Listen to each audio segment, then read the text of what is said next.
Right, so let's talk about the fact that God's laws operate on me to motivate forgiveness. Yeah, so initially we generally start with an internal feeling that we don't want to forgive.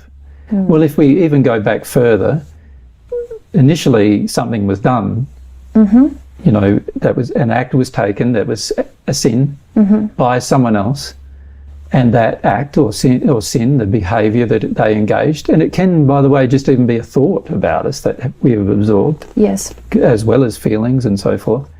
But that particular sin has to have, as we've said, been out of harmony with God's definition of love, which is what makes it a sin. But once that sin has been created, there's an emotional signature to it. And that emotional signature, due to different openness that we have, particularly when we're children, and we remain open usually about the same things we were open as a child, we receive that emotion from that person, which then creates certain feelings within inside of us that are hurtful. And it might not just be an emotion we've received, because there's also usually behaviour that they've undertaken, you know, whether that behaviour, like in the case of a child, might be some behaviour like punishing the child for something they didn't do, for example, which will create a certain response in the child, emotionally and physically. They've been beaten physically oftentimes, but also there'll be an emotional response to that about unfairness and so forth. And so this emotion now exists within me. Now God's laws, as soon as that emotion exists in me, God's laws are going, measuring it, bang, bang, bang, bang, there's an emotion existing in this person now that needs to be released for their own sake, for their own happiness sake. And it's not just for the other person. In fact, forgiveness is not for the other person, as we will see more and more, but it's for your sake you need to forgive. If you do not forgive, this hurt remains in you and remains constraining and governing the rest of your life while you leave it in you. And God's laws don't want that to occur. God's laws want us to let go of that. So God's laws are there trying to firstly encourage us to have a desire, an intention to actually see what was done and to feel about it and let it go. And God's laws obviously help us let it go. Because if there was no way of letting it go once it entered, then there'd be no way to recover from the sin of other people perpetrated towards us. So God's laws also encourage that process as well. Is it true to say that, because obviously you explained that process where something enters us and then God's laws are operating to let that go, given the design of our soul, isn't it true that really by holding on to it, we're already out of harmony with God's laws? Or is that true, or is that a free will choice? This is a sin for which we need to be repentant, ironically, because most people don't understand the way the soul works, and so therefore they choose to hold on to emotions rather than experience them. And this is a very damaging process for the soul, and it's a very damaging process with regard to forgiveness, because every time you hold on to an emotion, you're storing it. And there are penalties for storing emotions inside of your soul, particularly emotions that are hurtful. You know, every time you store a hurtful emotion inside of your soul, which when you think about it, it's quite an illogical thing to do, but we do it because we don't want to experience it, and we don't want to let it go through the experience. So we choose to hold on to it. Now that we've made the choice to hold on to it, obviously there's going to be negative consequences to that. This emotion now begins to govern my belief systems and my experience. And obviously God's laws want to correct that. Want to correct the fact that we're making this decision that's out of harmony with the way in which we've been built. The way we've been built is to experience emotion and release them. Good or bad emotions, what we classify as good or bad, you know, happy or sad emotions, or, you know, whatever classification of emotions we have, God's intention was that we experience every one of them, and the experience of them releases them. And if they're happy, loving emotions, they generate happiness and other forms of feeling of peace and contentment.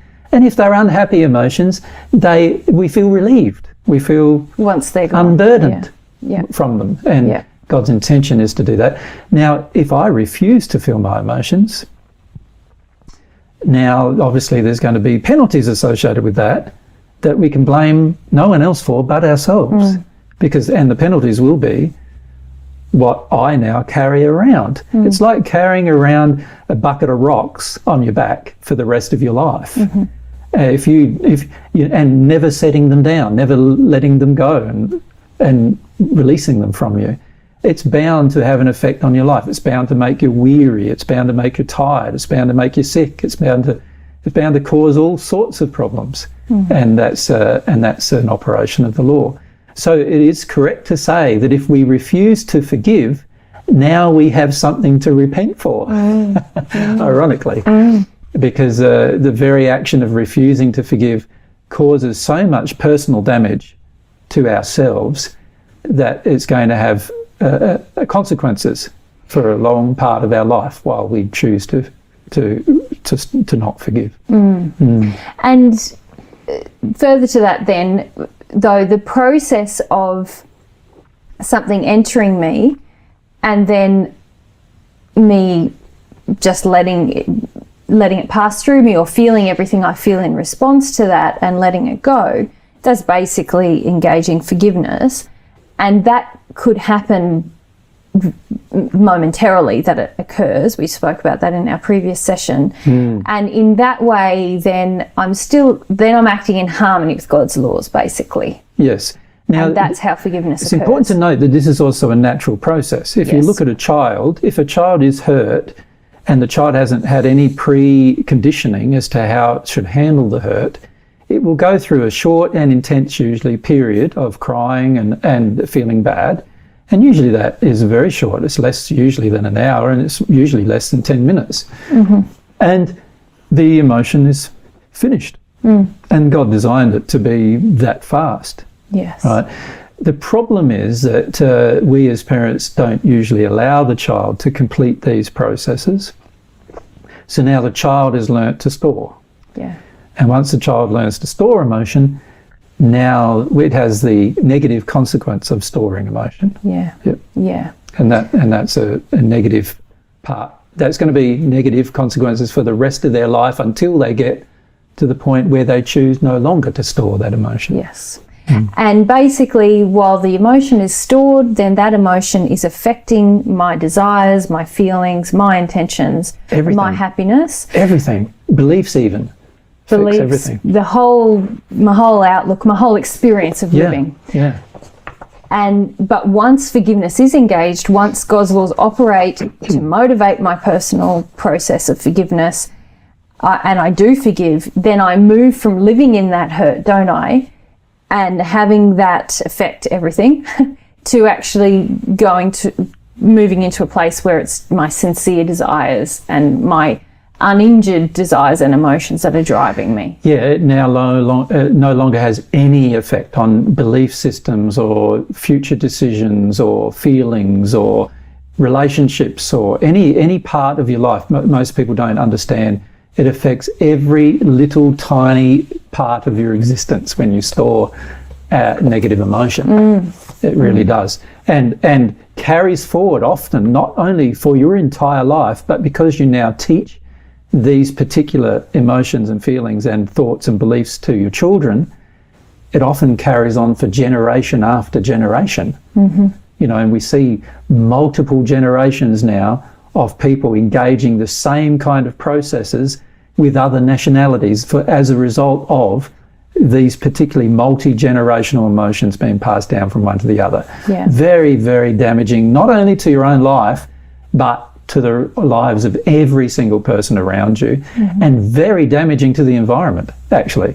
The environment is severely affected by your choice to hang on to unhealed emotions. In fact, if you're a true environmental friendly person, the very first thing you choose to do is to release emotions.